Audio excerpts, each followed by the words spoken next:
Excellent. So we're going to get started now. I'm very happy to see you here, and I'm very excited to welcome you to Working with Community, a talk by artist and curator-in-resident Ying Strang. My name is Fanny Barra. I'm the Public Programs and Residency Coordinator here at Griffin Art Projects.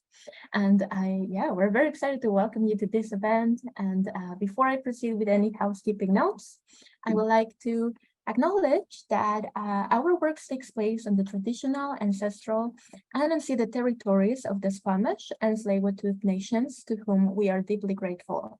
As well, we would like to acknowledge the contributions of Canada Council for the Arts, Canadian Heritage, North Vancouver Recreation and Culture, and the Friday Foundation for their continuing support of our gallery programs. As well, we would like to mention that during the talk, there will be mention of racial violence. Sue will get more into that, but just want to briefly mention it. So after this housekeeping notes, I'm very excited to introduce you to Ying Strang. Ying Strang, pronounced she, her, is an artist and cultural worker based in Sikohkotoki on the traditional territories of the Siksikaitsitapi. Ying joined the Southern Alberta Art Gallery in Maansiksikaitsitapiitsinikssin in 2021 as the gallery executive director, and previously served as the director of the new gallery in Mohkinstsis from 2012 to 2021. She received a BFA from the Alberta University of the Arts in 2010 and has completed the Rozsa Arts Management Program in 2016, as well as the Banff Center's Cultural Leadership Program in 2017. And was a fellow of the Salzburg Global Forum for Young Cultural Innovators in 2020. Ying's work in the arts is informed by an artist-centered and community-driven ethos, prioritizing thoughtful stewardship of artistic practices and accessibility to programming for audiences. So Sue, please join us. Yes, hi. Hello.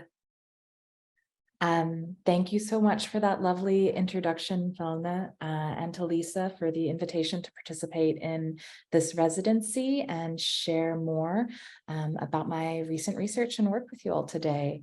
I'd like to give a brief personal history as a form of land acknowledgement and to just better situate myself in this conversation.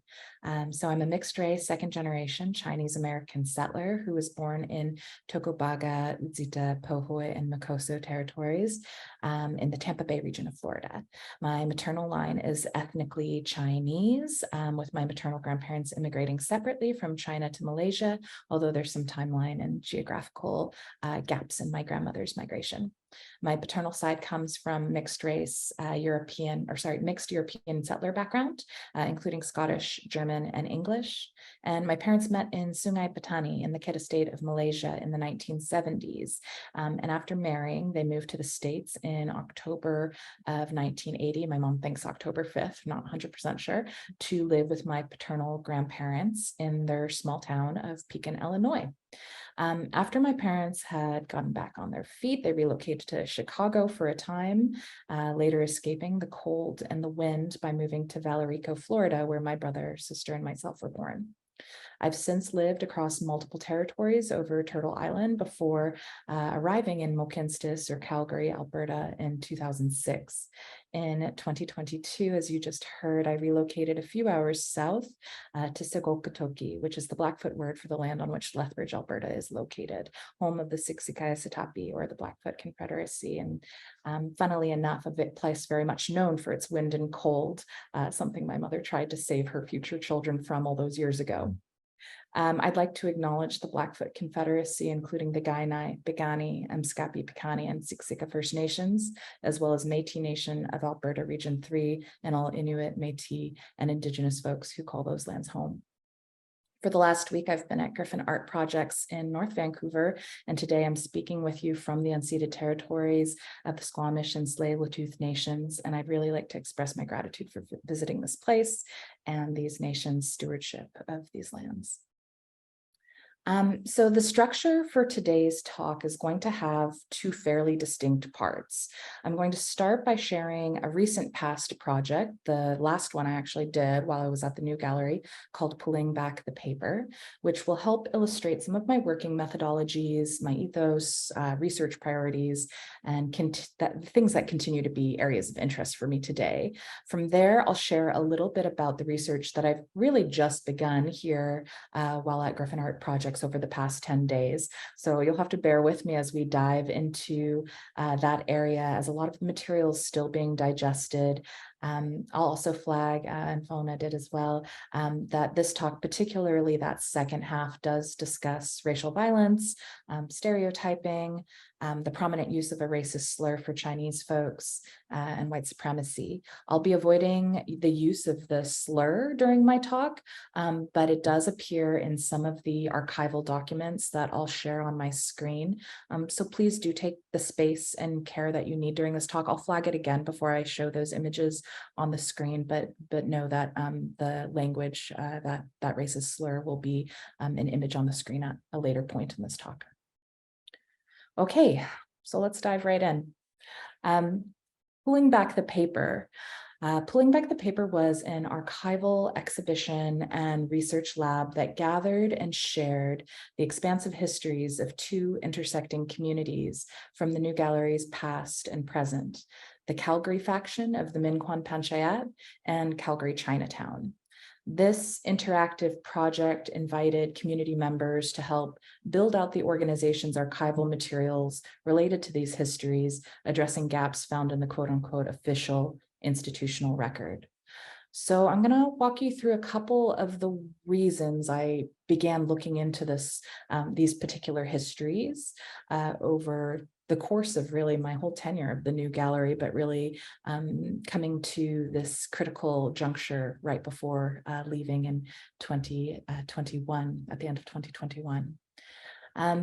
So in 2013, the New Gallery relocated to Calgary Chinatown. And I start the curatorial text with a little bit of a story of the first time I entered that space with my peers and colleagues from the New Gallery. A story where we go into the storefront space in the Canton Block, which is, maybe I'll actually share an image of it because it's quite a beautiful building. Okay.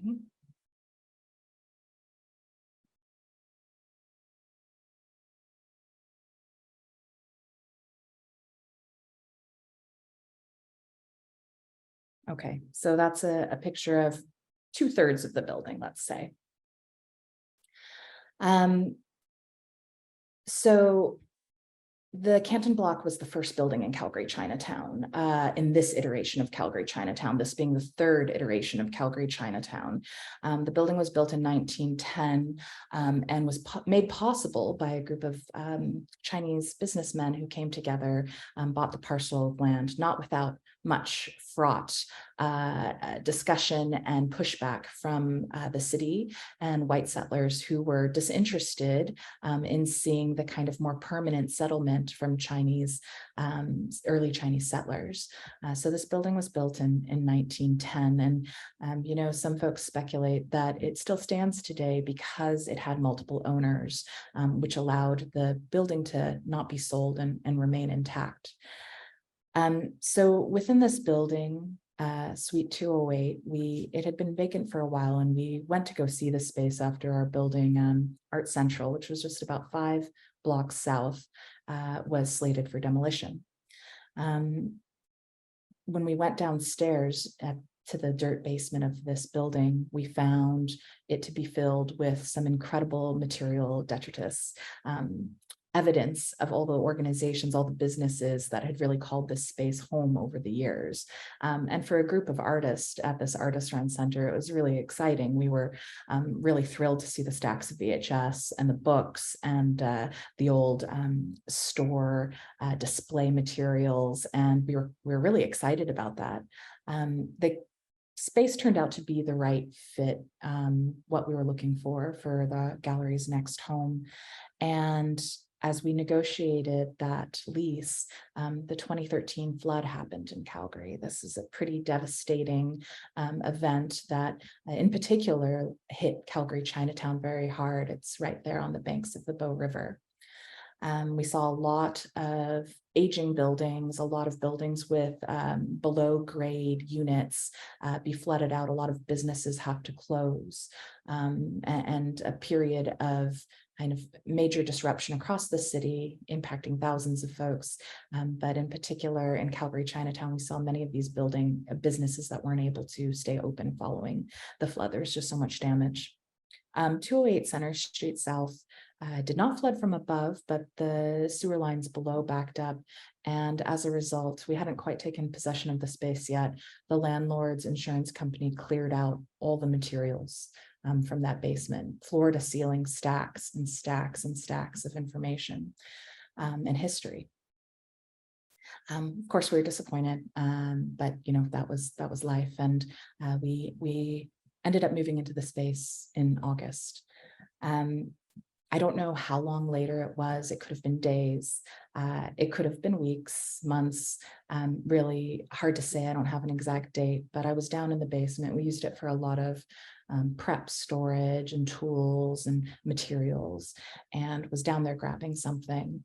And behind some peeling wallpaper, this building was all made of wood and brick, and the post had been wallpapered with a lot of newspapers over the years, a lot of Chinese language newspapers, a lot of wallpaper, and it was peeling back.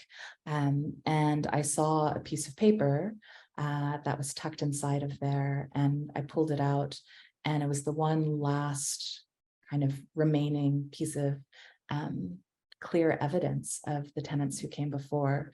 It was two-sided. On one side, had a hand-drawn, looked like a child's drawing of a man, and it said Dad the Great. And then on the other side, we see the stationery for the East West Publishing Company at the same address, 208 Center Street South.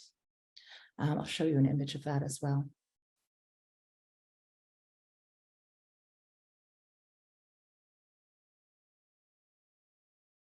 So this image and this finding in the basement felt like a really great omen to myself and the team at the New Gallery, and something really special that we shared sometimes with folks who visited. But we put it back in its place, tucked it back in the wallpaper, and we left it there for the entire time that I was there, really, many, many years. But it spurred this kind of kernel. If the detritus from before, all the VHS and the books and storefront materials that clearly were alluding to the many businesses that had taken place, we were more looking at those as material, whereas this made me really think about the folks, the people that were in this space, and the things that they did and the stories that they told. So fast forward, I'll leave that image up just because it's a great one, such a great drawing. Fast forward to the other part of this project, where we're looking at the Calgary Minkwon Panchayat focus. There was one line in our written history of the New Gallery about what the Calgary Minkwon Panchayat, what the relationship was with the New Gallery. And that was that they took over a year of programming. Any more information? Not very clear. The Calgary Minkwon Panchayat were a local faction of a larger collective and movement, the Minkwon Panchayat, which was really started by Lillian Allen at the 1992 ANPAC meeting on the East Coast, where essentially this group, also the translation is the Rainbow Coalition, this group came together and said, this is unacceptable, the representation of racialized artists in this community of artist-run culture, and we want to do better. And so they worked with ANPAC over the course of the next 2 years, leading up to a gathering that was to be held in Calgary, actually at the Calgary Chinese Cultural Center, but that's a whole nother story. In relation to the Calgary faction of the Minkwon Panchayat, that they had a very specific relationship and connection to the New Gallery. And this faction spurred up because they thought, really, okay, this movement's going to pick up speed, and we need to have these local hubs of folks activating and participating in community. So within the Calgary faction of the Minkwon Panchayat, I was really curious to know more about what within that one-liner did they do. As I went through our archives, materials were scattered. Nothing was really tagged or clearly indicated as materials that were relevant to the Minkwon Panchayat. Nothing was attributed to them, maybe the individual's name for the projects they were involved with, but not the Minkwon Panchayat proper. And this idea of this collective of artists and cultural workers and curators and thinkers who had banded together in solidarity to make change in this institution. That collective effort was hidden. And the individual names were attributed, as we see on the walls, curated by, written by, artwork by, but the larger movement was not recorded. And these two moments, and really by moments, I mean kernels that grew with me throughout my time at the New Gallery, about the space, the physical space that we took up, 208 and 208B Center Street South, the storefront and the upper level in the Canton Block, as well as the Calgary Minkwon Panchayat and their incredible contribution to the New Gallery's programming, where they programmed some amazing artists like, well, local artist Paul Wong here in Vancouver. We also see artists like Kent Monkman. They did this incredible programming back in 1992 to 1993, but it's not articulated as the work and the collective efforts of this group. So I was keen to learn more, and not only learn more, but to share and amplify that work that had happened, and understand how we might make more visible these histories that get either forgotten or left out of the official archive. So the final piece, conceptually, I would say, is the acknowledgement, the understanding that these communities, the artist-run community in Calgary, Mohkinstsis and beyond, and the Calgary Chinatown community exist on stolen land, the context of being on the traditional territories of the Blackfoot, was also another area of interest and factor in this project, Pulling Back the Paper. Annie Wong was one of the artists included in the project, and her work highlighted braids in the front, braids in the back, highlighted early Chinese settler and Blackfoot relations, and really solidarity, with the phrase being something that was shared with us during the beginning of a residency she did at the New Gallery, where Elder Sheldon Firstrider shared this story, this phrase, alongside stories of how Chinatown had been a safe place, a place of welcoming, something we later heard echoed with Jace Sterling during Black Lives Matter, and a mural that was going up in Calgary Chinatown, and just really how this community of color was this safe space for other racialized folks to find community or find refuge. So in terms of the exhibition elements that were included, we saw a display of the archival materials from the different artist files of projects that were curated by the Calgary Minkwon Panchayat. So letters, documentation of the shows. There was a slide projector sharing that documentation on one of the walls. And I'll share a little bit. Maybe we'll just go to the New Gallery's website and I'll share that with you as well.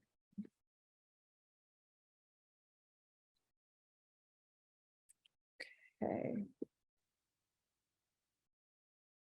Actually, Paul did a talk with us as well, that exhibition, which was great, about some of his work in occupying Chinatown. So you can see here kind of this research lab. We had a wall filled with materials. We have the slides documenting any mention I could find of the Minkwon Panchayat, and there were a few, sometimes referred to as just MP, sometimes referred to as the Panchayat Programming Committee, but very limited record of that, and not necessarily in the artist files, but some of my colleagues, Steph Weber and Christina Dongchi Yao, were integral in this project, and they helped find records, whether it was in a grant or a budget, and this resulting wall is what we could find to piece together the story, as well as first-person interviews with many members of the Calgary-Minkwon Panchayat. So you can see some of those slides coming through. This is the Wong family and the drawing on the wall you'll see. So we found out that the drawing through this research of the units that had happened in Calgary Chinatown. So this was another element. That whole wall has essentially every business or organization that we could find in city archives that had been a tenant of 208 or 208B. And with that, we listed on that wall the series of signs from the history of those units from the archive, and translated them into traditional Chinese on one side, English on the other, with their dates of occupancy. So you see like the Lin Hoi Cafe was one. You see East West Publishing Co. right there, which was, these are the descendants of Albert Wong, who passed last October, but those were his kids who did the drawing, actually, Dad the Great. We also see some more of the different information about these exhibitions that had taken place from the Calgary-Minkwon Panchayat. So the signs on the wall rotated daily outside of the gallery on our sandwich board, just hearkening back to what these spaces had held previously. There was also a Google Doc of the curatorial text, and in the spirit of being able to share take action with collective history making, collective storytelling. The text was fluid and flexible, and you could add or not redact, but suggest alternatives through the Google Doc of the text, kind of destabilizing this idea of the expert, of the curator, and showing what you might be able to consider or do collectively with community, and how to make space for community storytelling within this kind of institutional model. And so, yes, that original drawing of Dad the Great, it no longer lives at the new gallery. It went home with the Wongs at the end of the exhibition. So at the end of this curatorial text, I write, our community's histories must not privilege a single author, but instead must make space for simultaneous truths and perspectives to be captured. And within that work, I endeavored to really respond to these inaccurate, incomplete, and erased histories by amplifying that community-held knowledge. And also just explore what those kind of collective history making methodologies, curatorial project making methodologies could look like. So that leads me into current project research. And so maybe I'll also actually, just before I do, show you the final component of that project, which I mentioned already, braids in the front, braids in the back. So Sheldon translated the Blackfoot syllabics here. Christina Dongchi Yao did the traditional Chinese translation.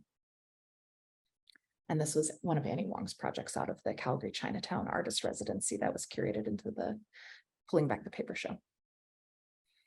Okay, so Pekin, Illinois. This is Pekin. Central Illinois, Central South. I'll zoom out so you can kind of get a sense. It's a tiny little town on the edge of this larger city, Peoria. About 3.5 hours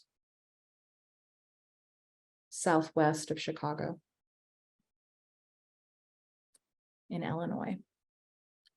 Pekin, Illinois has a pretty small population.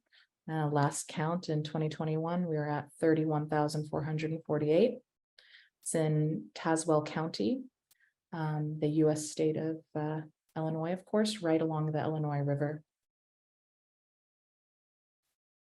You'll also remember that this was a place that we articulated was where my mother landed when she first moved to the States.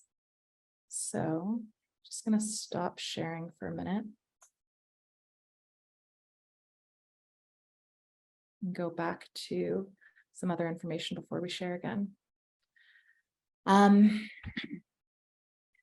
So I became interested about 3 years ago, in the naming of Pekin, Illinois. I had always been told just another one-liner. I love how these big histories get boiled down into one line of information about how they came to be, what it means, what the impact was. And so this little anecdote that was always about how the town name and mascot came to be from my family. It was cited to be the brainchild of Anne Eliza Cromwell, who was an early settler whose husband, Colonel Nathan Cromwell, was sold a parcel of land by who is said to be the first permanent white settler, Jonathan Tharp. The majority of the accounts that we can find in history on Pekin, Illinois, state that Anne Eliza Cromwell thought Pekin was directly across the world from Peking, now Beijing, China. Isaac Perkins was the person who put forward a motion on January 19th, I think in 1829, to secure Pekin as the town site name, although Anne Eliza Cromwell is not documented or cited in the motion or the minutes. There were 3 names on the table. Besides Pekin, they had Portfolio and Portugal. In addition to this idea, so Pekin, Illinois is not directly across the world from Beijing. It's somewhere in the Indian Ocean. But Sellers and Bates City Directory makes mention that perhaps that Anne Cromwell had thought about a time when Pekin might look or be equal in size to Peking. Several citations also refer to Pekin, Illinois as the Celestial City, referring to the Celestial Empire and a historical name, used to refer to China and the emperor's status as the Son of Heaven.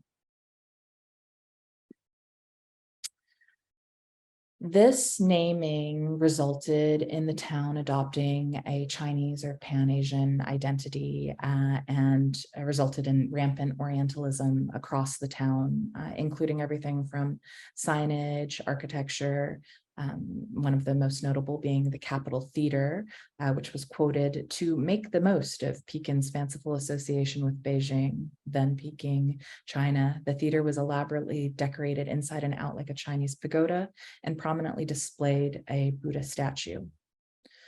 In 1937, Pekin High School started using the lung, or a wingless Chinese dragon, a traditional Chinese dragon, in their yearbook. The professional minor league baseball team of Pekin were called the Celestials, again referring to this celestial empire. It was around this era, the late 1930s, that the mascot and the sports name also began shifting to become a racist slur for Chinese folks. So the images I'll share next do share this slur. So if you need to turn off your video or anything like that, please feel free to do so. Oh, this is the theater. This was the lung in 1937. And then the change in their mascot from later on. There's a bunch of different iterations of what this looked like. So sorry, just to note that I'm still seeing the Google search of the town. Yeah. Thank you. Okay.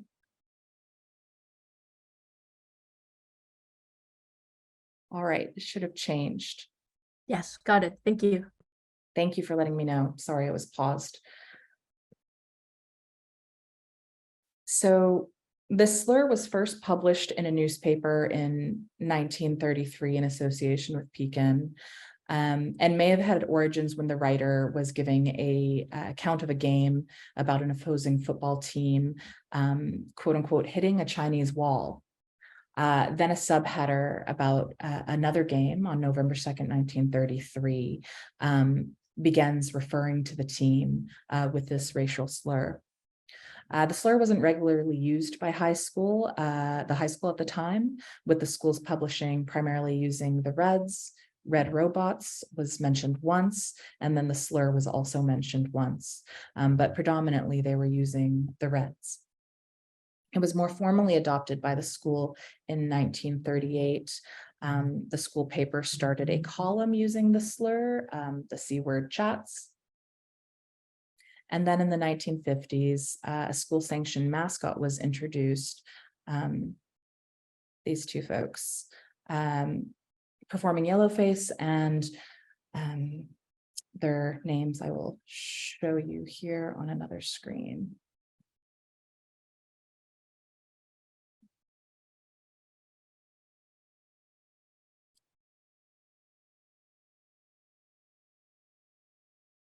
Okay.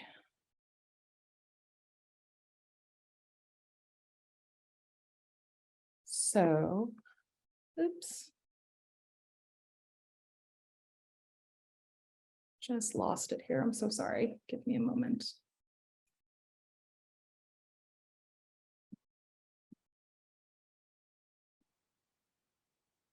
Okay, I'm not going to share that image because it has gone missing in the drive, but we will perhaps look at this one instead.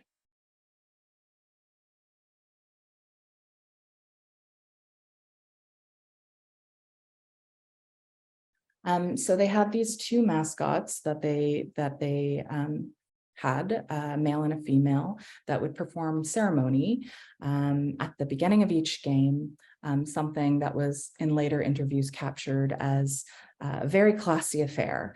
And folks felt it was part of this superstition of their teams really excelling and doing well in their sport of choice. Mayor William Waldemar in 1974 was asked for a name change. Actually, the sports teams did so well that they started receiving major headlines about their wins, and it eventually found its way to groups in larger urban centers who were fighting for racial equity and fighting against racist slurs in these types of mascots, which we're seeing quite frequently across many different ethnocultural groups and organizations. Mayor William Waldemar essentially said that it was not his place to change it. He had no, his legal team said he had no power to do so, but also because he occasionally people use derogatory words to talk about his culture, his ethnocultural background, that it was okay and that it was done in a good spirit and in good fun, and that it wasn't a problematic approach. With more pressure being applied by folks like the Organization of Chinese Americans who met with the mayor in '74, they were told that he wasn't going to change it, but he would do a vote with the school body. So when the high school students did a vote in 1975, they had a turnout of 1,234 students who voted to keep the name and 182 who voted to change it. It wasn't until 1980 when a new superintendent, James Elliott, unilaterally made the decision to change the name to the Dragons, and spurring school and community-wide protest as a result, with a lot of backlash against the superintendent about the decision to change the name, and a lot of folks continuing to use the racial slur as their preferred name into the future, but the school did change it within all of their official documentation. Okay. I'm going to stop that share again. So The question that comes out of this as I start to learn about the conversations that have been had to date, and as I start to see more contemporary materials on this, such as interviews of alumni of the community, is that many folks still don't see an issue with the name. Some context of this town would be that it is a river city. It's on a river city. In its history, it was cited as the KKK headquarters for over 40 counties across southern Illinois.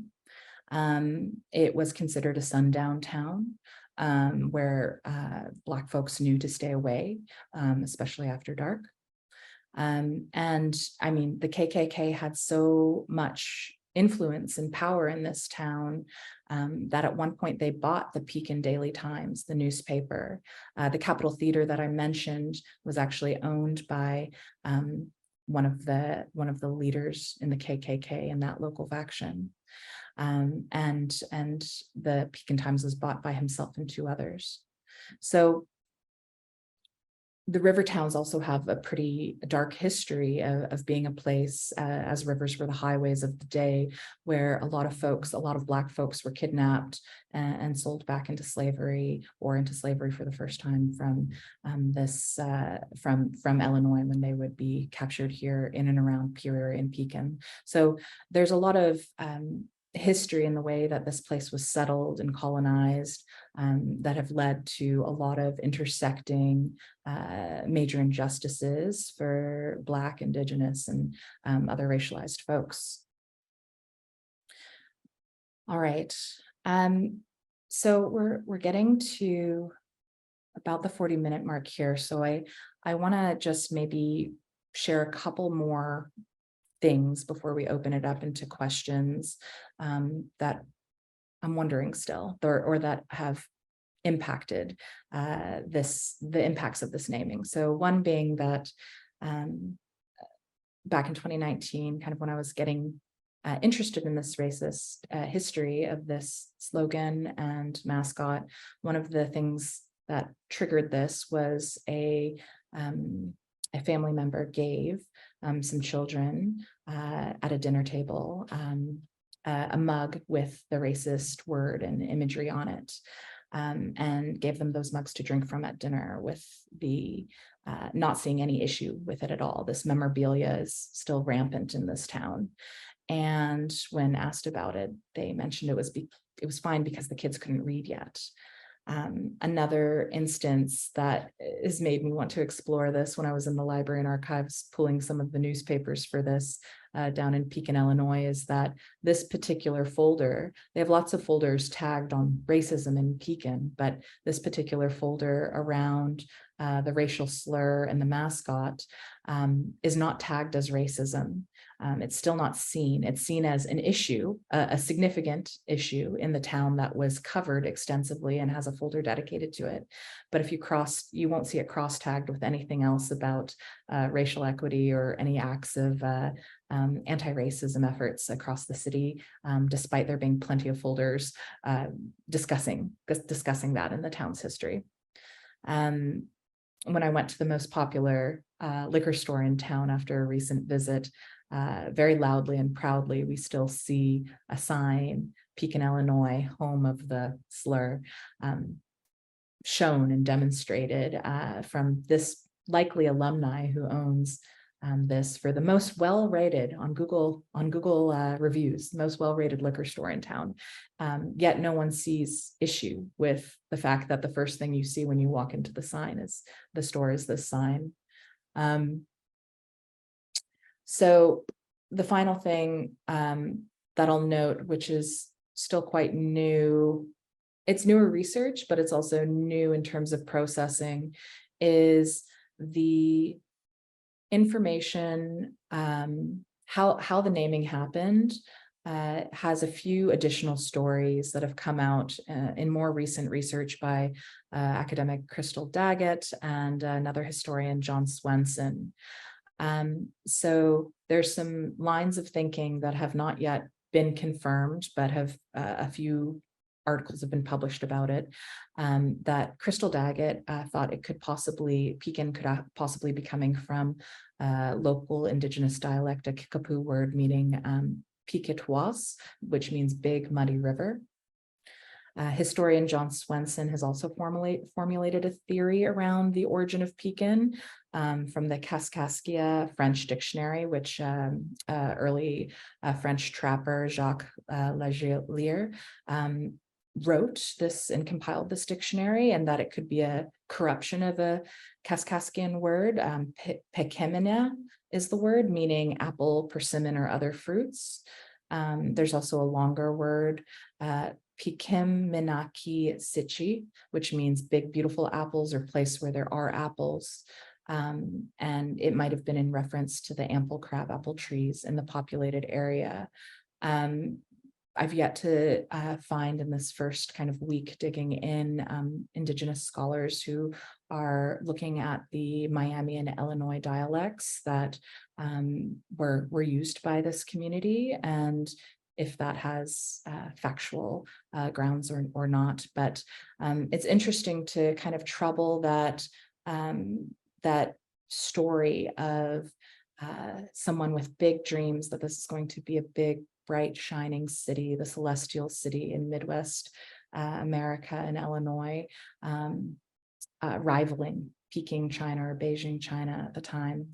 And instead just the utter erasure of and butchering of this language or words that may have had very significant meaning for long periods of time here in the region by Indigenous folks. I know we're at 2:45 now, so I'll just wrap it up, but some other areas of exploration now that I kind of have some initial understanding of the writing to date on this is an interest in exploring this idea of why so many folks in Pekin, Illinois are really attached to this. It's the piece around legacy and power, really. The idea of the cult of sport, the cult of religion, and how these have impacted and kind of been the pervasive force that above all else, above any kind of interest or insight to how this word could be harmful, this racist slur could be harmful to folks, that doesn't matter. It's all about for many folks who are looking back and are tied to that word and feel that it's appropriate to use, it's about this idea of a memory of the success they had as a sports team and that they were honoring Chinese people in their mind. And then, yeah, also looking at the kind of more broader historical acts of the time. I mean, here in Canada, we have the head tax, the Exclusion Act. I was just at the new Chinese Canadian Museum the other day, and you know, they extensively go into how that systemically tried to remove Chinese folks from the Canadian system. And I did make it down to the Chinese American Museum as well while I was in Chicago on this most recent trip. And you know, unfortunately, I found quite a difference in approach. And for one, you know, one of the board members I met there who was white used the slur in conversation about this quite frequently while we were surrounded by school children even. And a question about, when I questioned him about why he could say such a word within this kind of space that's meant to honor Chinese Americans, he mentioned that it was for academia. We were speaking academic to academic, which apparently is the free pass. So really interested in exploring those as next steps to see where this research goes. And from there, also trying to figure out what this story looks like when we decenter whiteness in the narrative, and hopefully create some opportunities for racialized solidarity, and hopefully create some opportunities to provide some additional information to the Pekin archives, and share some perspectives from a non-white gaze. I think I'll stop there so we could have time for a few questions if anyone has any. I'll just maybe quickly give some thanks and gratitude for pulling back the paper. That project would not have been possible without the time and support from and knowledge of so many people. Deep thanks to Natasha Tchaikovsky, Sheldon Firstrider, Alice Lamb, Evan Nielsen, Steph Weber, Annie Wong, Kristen Dongchi Yao, and Ariam Kim and Teresa Tam of Yokless Press. I also want to thank the community of Calgary Chinatown, of course, and the Minkwon Panchayat for all the incredible work that they did paving the way for folks to have these conversations today. I also want to just say that this initial research on Pekin, Illinois wouldn't have been possible. It's been made possible by the generous support and space of Griffin Art Projects board and staff. Special shout out to Lisa and Fawn, who have been lovely hosts over the past week. And this research is for my family and my ancestors and wouldn't be meaningful or possible without them. So thank you especially to my mother, Quy-Lan Tang, and my sister, Ying Strang, for their endless kindness and patience and bravery. And I'll perhaps pause there and we can try to jump in with any questions. Awesome. Thank you so much. Thank you so much for sharing. I was looking forward to hear more about your research and of course more about like pulling the paper. And while we wait for folks to join us with questions, and just a reminder for all of our audience, if you have questions, please use the Q&A dialog box, which is right at the bottom of the screen, or you can also choose to raise your hand and I can unmute you so you can ask your question live. But as we're waiting for that, I have a question for you. As I was listening to you, I found that these two projects mirror each other in different capacities, in that, you know, as you were sharing at the end, you find a lot of folks who keep using this slur as a way to, well, first of all, not being aware that they are using a slur, but also like masking it as honoring Chinese people. And then I wonder, with pulling back the paper, you have also a way of honoring the communities and the histories of that place.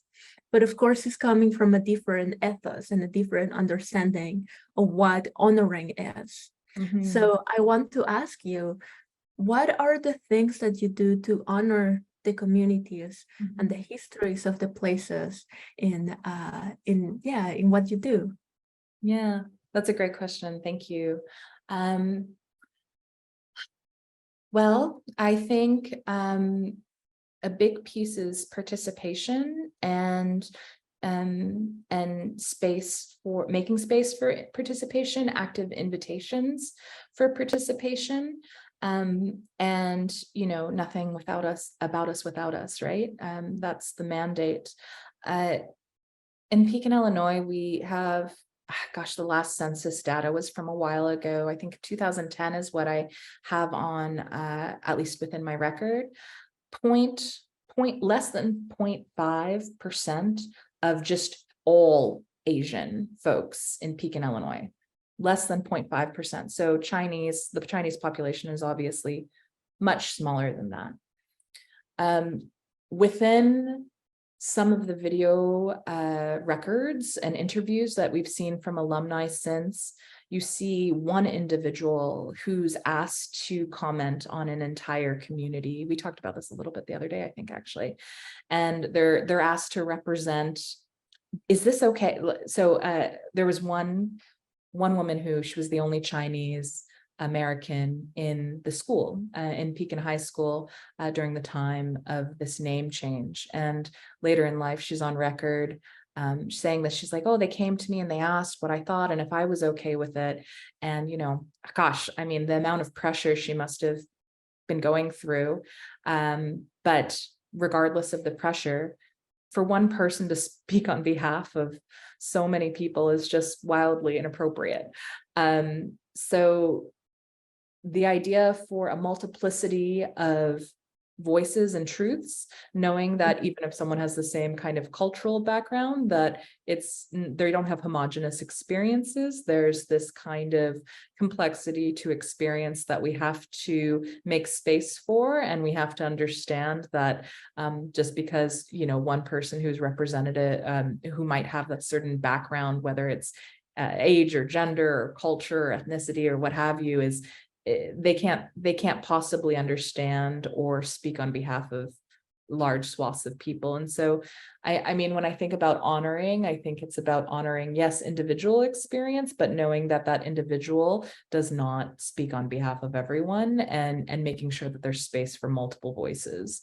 In terms of, and that was the method for pulling back the paper. In terms of this research in Pekin, it's interesting because I'm much more removed. Like, on one hand, it's the only place I've known and visited my entire life since I was born, because my family moved around a lot, but we'd always go back to this base, as that was where my paternal grandparents were.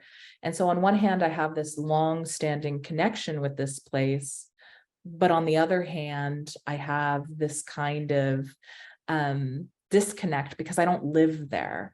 And that will be an interesting challenge, I think, as I go beyond what they have in the archives into a conversation about what does it look like to meaningfully engage community around this when I am I mean, I'm an outsider of that community. I don't have a home there, and I'd visit, you know, a couple times a year. So that will be a question and a challenge. And particularly as I look at some of the historians and the researchers who have started having conversations about this, you know, early aughts, particularly in relationship to the etymology from indigenous dialects of the region. They don't talk at all about consultation. They're consulting, you know, they're consulting old documents that are also dictionaries by settlers, or records written by settlers. And so this is a whole nother area of, like, if this language piece is the etymology, that needs to be explored, and that has to be explored with community whose, you know, language this is. And that is a challenge, because we know that a lot of languages are, a lot of indigenous languages, of course, are endangered because of colonialism and that kind of cultural genocide. So that is something that I'm curious to get more into and understand what kind of consultation or outreach those folks who have already started this research have done to date.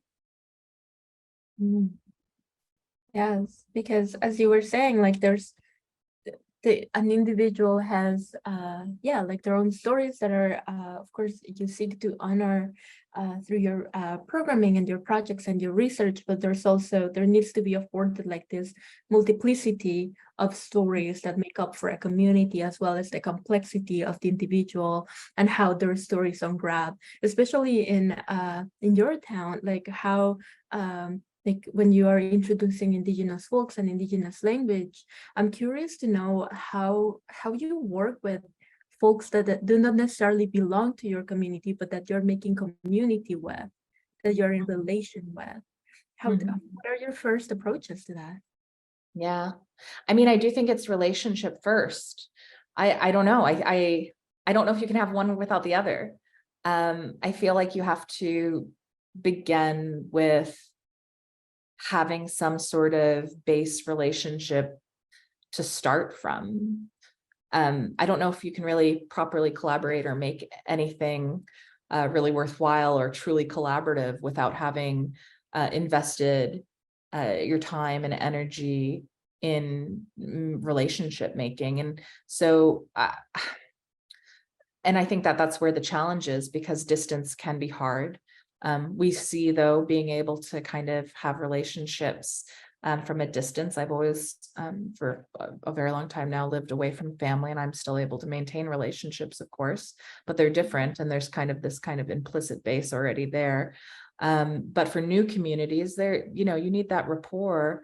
You need to be able to connect really deeply, especially when you're talking about things that folks feel emotional about.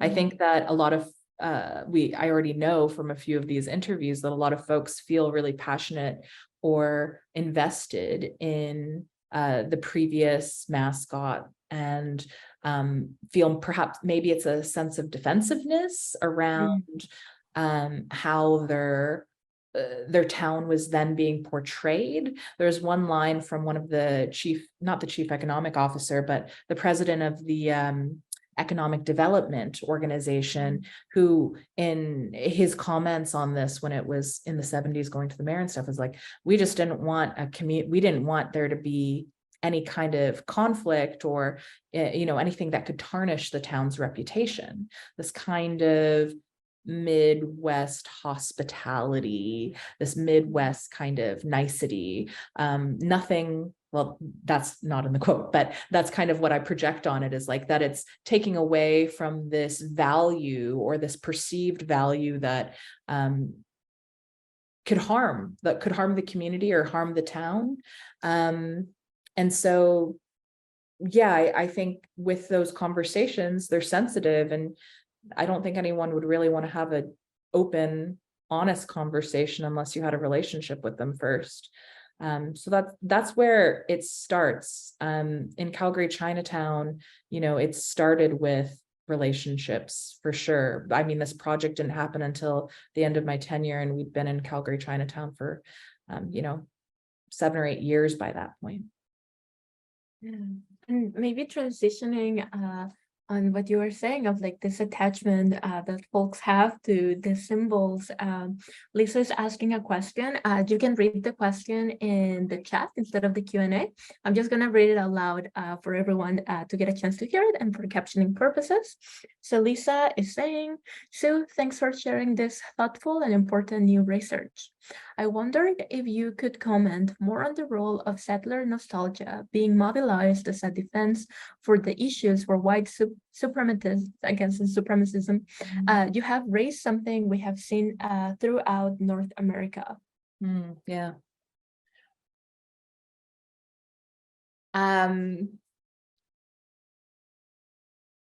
That's a great question. I think that there's something about this conflation of intent and impact, and we hear that intent does not always equal impact. And folks being able to fall back on, well, I didn't know any better, and we didn't mean it in that way, as an excuse or an ability to continue the status quo. But I don't know, going back to relationships, that's not having a relationship in good faith and good trust. It's not building community, because sure, maybe you didn't know at one point, but now that you do know, if you're not willing to adjust or change or shift, you're knowingly perpetuating harm. So I think in terms of the role of the settler nostalgia, I love that phrasing. I think that there's a responsibility to continually grow, and not just from settlers, but from everyone in general. There's this responsibility to continually grow our own understanding and knowledge, and to continually be responsive as well. If we know that something is harmful, yes, we've all committed harm before. We've all probably done something that might have been latently or maybe blatantly racist at some point. And I think in acknowledging that, taking accountability for that, and then growing and moving forward and not perpetuating the same harms over and over again is the pathway forward to healing, in my mind. Because if we just continue down the same road and arguing, well, I didn't intend it to be harmful, I didn't intend it to be racist, or like minimizing folks' feelings as, oh, well, you're just really sensitive, or, I didn't mean it that way, and you're just taking it the wrong way, then we actually don't do any of the healing. We're just arguing with one another, and we're just breaking down those relations further. So I do think it all comes back to like to the relationship piece. And what does it mean to be a good neighbor? What does it mean to be in community with one another? And that means taking care of one another. That means taking care of one another and respecting one another. When somebody says that, this is something that is harmful to me, being able to process that and shift, be responsive, and move forward. Yeah, there's a lot of challenges, and there's a lot of learning and new learning and growth that our communities are doing with the kind of ways that information are being disseminated these days. Like even something like this, you're streaming it. There's a lot of potential for things to be taken out of context or things to be taken in the exact context they were intended, but for harm to spread, but also for knowledge to spread. And so I just think that is one potential pathway forward. But I think you had a second question here that maybe Yes, also from Lisa. So I'm gonna read aloud for caption purposes, but yeah, you can read it individually. So Lisa's asking, I recall the tremendous impact of the new gallery as a result of your attention to community throughout your work there. Do you have a sense of how the new gallery's work shifted and its legacy there now, reflecting on a decade of incredible work? Yeah, it's very kind. Yeah, so many people came together to really make that good work happen at the new gallery throughout that time. And the team there is doing an amazing job. I'm excited to reconnect. They've just announced new co-directors, Jasmine Piper and Alexa Bunel, and they're doing great work. One example I just saw was a really great artist, Kylie Finday, who was doing a beading workshop at Clover Living, one of the facilities, one of the senior facilities in the neighborhood. And they're continuing that work. They're continuing those relationships. They're bringing in artists from away to connect and to do projects with local organizations. So that was a project through, I think, Christina Dongchi Yao curated Kylie into an exhibition that's up there right now. And Christina was so impactful and important in pulling back the paper and many other projects during my tenure there. It's a question. It's something we talked about a lot as an organization, because relationships, when people leave something like an organization, and people have relationships with other people, they don't have relationships with organizations in the same kind of way. And when those people leave, it's very easy or possible for those relationships to float away with the loss of those connectors or nodes. And so relationship succession planning, this idea more from maybe less from a curatorial framework and more from an organizational framework, to make sure that, all teams have capacity and space for that relationship building to be a part of their work and a part of their responsibility, not to allow all relationships to be kind of held by one individual, because then we see things, we can see things either bottleneck, which it has its own problems, or disintegrate if that person leaves. So what does it look like to pass those relationships on? And at least with the last administration, Sana and I got to have a lot of really great conversations about that while she was director at the new gallery this past year. And she was also doing some incredible work there. And we talked about, okay, what does a thoughtful kind of introduction, especially during pandemic times, look like? And how can we make these introductions and make sure that folks continue to be able to connect, or if they need a connection later on, how can I support that? And how can it really be a network versus there's the one-to-one relationship, but there's also this network of relationships that helps sustain the community overall. So if we can go back to like network theory and think about, okay, well, if this person knows this person, then they'll maybe at least be able to introduce me to this person, because you can't introduce somebody to 100 new people and think they're all going to stick. But you can create a system or a structure that allows for those relationships to naturally continue. And yeah, I think that's work that a lot of institutions need to prioritize that we don't always see written in our job descriptions. We sometimes only see siloed to one department of an arts organization. I'm talking arts organizations specifically here. It's like, oh, okay, these folks are involved in outreach and engagement. But then what about all these other folks? Like if that person leaves, were they the only people who knew this artist or this community organization or this stakeholder? And we don't want to see that, because then we're continually trying to rebuild and regrow those networks and communities that we want to be engaged with as institutions. Thank you so much. I maybe to wrap things up, I just want to comment on what you have just shared, and then pose a question for you that I think some of the folks in attendance will appreciate hearing. So you've been talking about like how relationships are at the core of like building, like doing your research, like reaching out, being in relation with folks who like you are not necessarily in community with, based on yeah, like how distant you are from the town you've known all your life. And something that I really like of what you just mentioned is the needing the network, like building the network together, where it's not just your relations and your connections, but it's like how can we connect them so that we become a network. And I'm thinking about like how does it look like for you when you're talking about this organizations having only like key positions that do the outreach, and then someone leaves, that empty spot, like how do you take care of yourself when you're building and nurturing these networks? Like once you take on new roles, you take on new communities, new research projects, but you are also decentering whiteness from that research. How does it look like for you to take care of yourself in that process? That's a great question. Yeah. Well,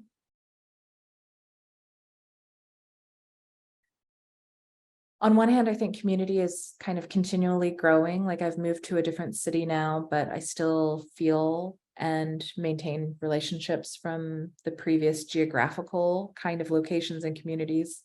Like I think everyone does, right? Like folks make time for that if those relationships are important to them. And so I do like to see it as this kind of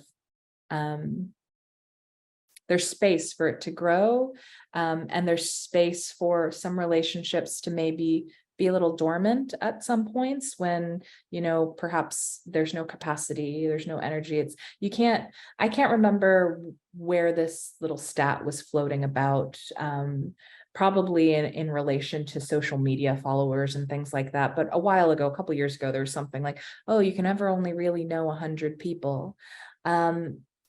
But that doesn't mean those other folks aren't they're not your community. It's just that it's fluid. Folks will come in and perhaps be more part of that kind of core nexus of community for a little bit and then maybe float away. But there's capacity and stretch and flexibility within these communities. They don't have like these hierarchies of, the core and then different concentric circles. They're constantly shifting and moving, which is a really exciting thing. We did do some network mapping of relationships in Calgary Chinatown to help understand where we were having bottlenecks and also to help understand where community members were at and how they were moving around and who they were connected to. And that was an interesting exercise to do, although it was only capturing one moment in time. So a little bit different. But in terms of the care piece, I think that's really where it is knowing and allowing, knowing you can't necessarily care for, say there's 1,000 people in your network, you can't care for all of those people at the same time, and that's okay. And that it can, you can be focusing your energy on one-to-one, this relationship in front of you right now, but it doesn't mean you've lost these other ones. And then I think also the relationship with self, like making time for yourself. I think that I've fluctuated. I'm both an extrovert and an introvert, and I think I have to have time for myself as much as I enjoy and, well, I find a lot of joy connecting with others, but spending some time by myself is also a way to kind of recharge and to show up and be there for community. So yeah, those kinds of strategies that are all too common. But they, as much as it is like a repetitive thing, that does work for me. Yeah.